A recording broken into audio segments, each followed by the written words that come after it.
Daily Words of God. God's command to Satan. Job 2:6. And Jehovah said to Satan, Behold, he is in your hand, but save his life. Satan has never dared to transgress the authority of the Creator, and because of this, all things live in order. This is an excerpt from the book of Job, and the he in these words refers to Job. Though brief, this sentence elucidates many issues. It describes a particular exchange between God and Satan in the spiritual world, and tells us that the object of God's words was Satan. It also records what was specifically said by God. God's words were a command and an order to Satan.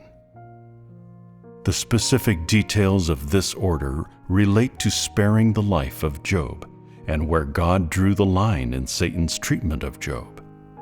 Satan had to spare Job's life. The first thing we learn from this sentence is that these were words spoken by God to Satan.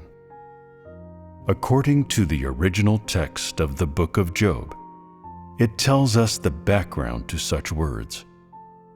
Satan wished to accuse Job, and so it had to obtain the agreement of God before it could tempt him. When consenting to Satan's request to tempt Job, God put forward the following condition to Satan.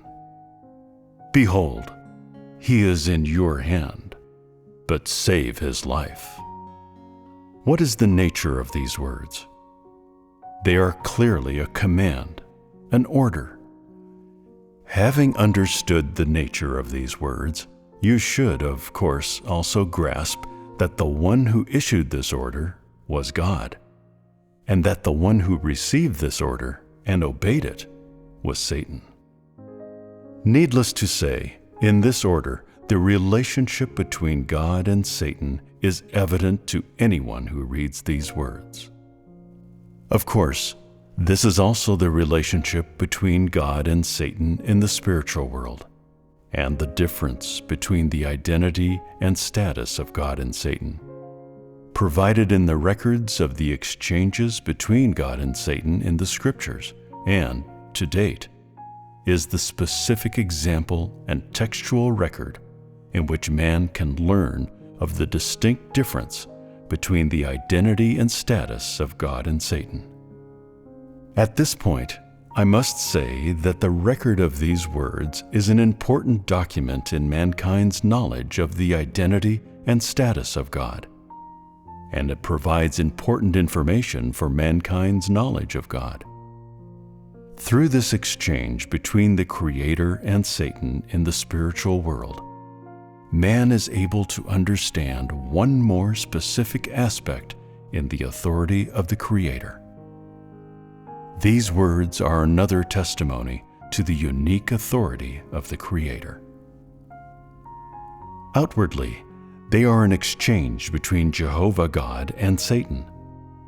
Their substance is that the attitude with which Jehovah God speaks and the position from which he speaks are higher than Satan, which is to say that Jehovah God is commanding Satan with the tone of an order and is telling Satan what it should and should not do, that Job is already in its hands, and that it is free to treat Job however it wishes, but may not take Job's life.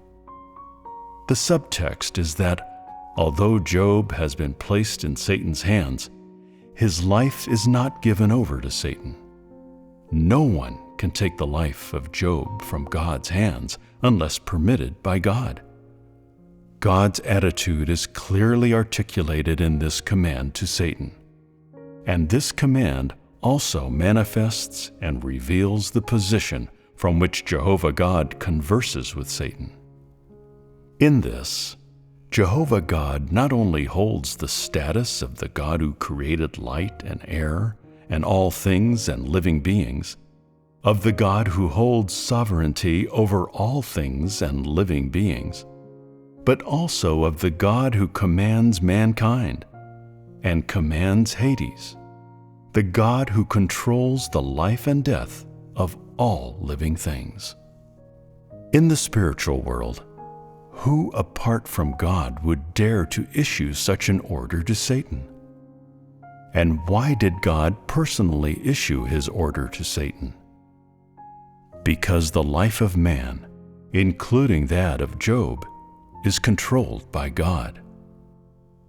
God did not permit Satan to harm or take the life of Job, which is to say that just before God permitted Satan to tempt Job, God still remembered to specially issue such an order, and once again commanded Satan not to take the life of Job. Satan has never dared to transgress the authority of God, and, moreover, has always carefully listened to and obeyed the orders and specific commands of God, never daring to defy them, and, of course, not daring to freely alter any of God's orders. Such are the limits that God has set out for Satan, and so Satan has never dared to cross these limits. Is this not the might of God's authority? Is this not a testimony to God's authority?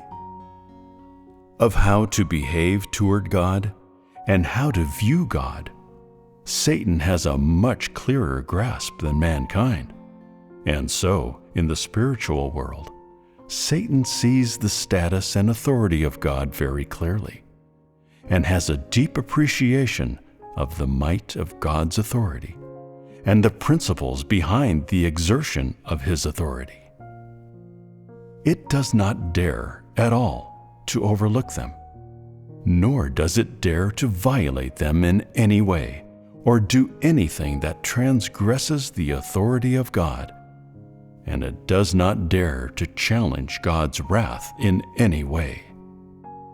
Though it is evil and arrogant in nature, Satan has never dared to cross the boundaries and limits set out for it by God. For millions of years, it has strictly abided by these boundaries, has abided by every command and order given to it by God, and has never dared to overstep the mark. Though it is malicious, Satan is much wiser than corrupt mankind. It knows the identity of the Creator and knows its own boundaries.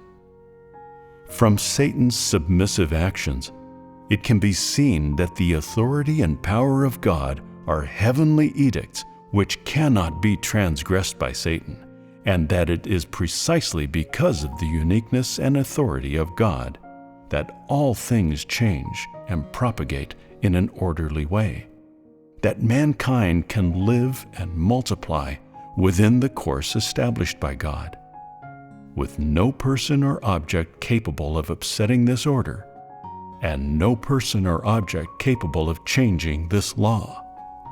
For they all come from the hands of the Creator, and from the order and authority of the Creator.